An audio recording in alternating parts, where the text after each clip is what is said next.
साहब, क्या भ्रष्टाचार नई जो पॉलिसी थी आबकारी विभाग की उसमें भ्रष्टाचार हो रहा था, जिसके डर से पुरानी नीति को एक बार फिर से जो पॉलिसी उसको लागू किया गया, या फिर भाजपा कह रही है कि भ्रष्टाचार ये सरकार कर रही है, और साथ ही जो आम आदमी पार्टी उसकी तरफ से कहा जा रहा है कि भाजपा करने के लिए ऐसा करवाया जा रहा है, ईडी और सीबीआई के का जो डर है वो दिखाया जा रहा है। प्रीति जी, पहले आप ये समझिए कि सारा खेल शुरू कहां से हुआ। 2014 में जब केजरीवाल जी स्वराज बिल लाए, तब उन्होंने कहा था जो भी निर्णय होगा वो जनता के द्वारा होगा और जनता से पूछ के किया जाएगा।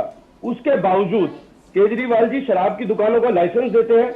अब आप इसमें सबसे महत्वपूर्ण चीज समझिए कि शराब की दुकानों का लाइसेंस किस समय पे दिया गया, जब पूरा देश मौत से जूझ रहा था, जब पूरा देश ऑक्सीजन से जूझ रहा था, जब पूरा देश संघर्ष कर रहा था, जब डेल्टा कोविड वेव थी।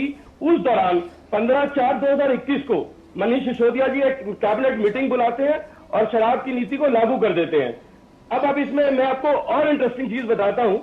144 करोड़ रुपए वेव ऑफ कर दिए जाते हैं, और यही नहीं, जब उन्हें बाद में पता लगता है कि उनकी कैबिनेट मीटिंग जो थी वो इनवैलिड थी, उसके बाद एक और मीटिंग बुलाई जाती है 14/7/2022 को, जिसका कोट होता है अर्जेंट मीटिंग का।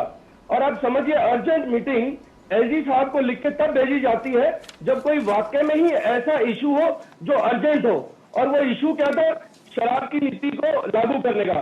सुबह 9:32 पे कैबिनेट सेक्रेटरी एक नोट निकालते हैं कि 2 बजे मीटिंग होगी, और इंटरेस्टिंगली आप सुनिए, शाम को 5 बजे उस मीटिंग का नोट और एजेंडा एलजी साहब के पास पहुंचता है, जिसमें लिखा होता है अर्जेंट एंड डिसाइड। उस बाकायदा उसमें लिखा होता है कि convey to deliberate and decide upon a policy matter, and that was not at all urgent.